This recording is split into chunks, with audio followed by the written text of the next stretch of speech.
ফ্যাসিস্টরা মসজিদ ভেঙে মন্দির বানাতে পারেন, 37% জনমত, লোকসভাতে সংখ্যাগরিষ্ঠতা, রাজ্যসভাতে দাপট আছে, গায়ের জোরে কৃষি বিল পাশ করাতে পারে।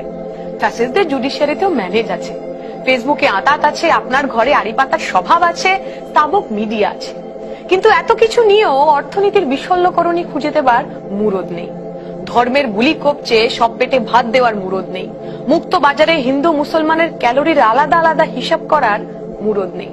মুনাফাতে ব্রাহ্মণ দলিতের উদ্বৃত্ত শ্রমের বাছাই করার মুরদ নেই আর মুরদ হবেও না।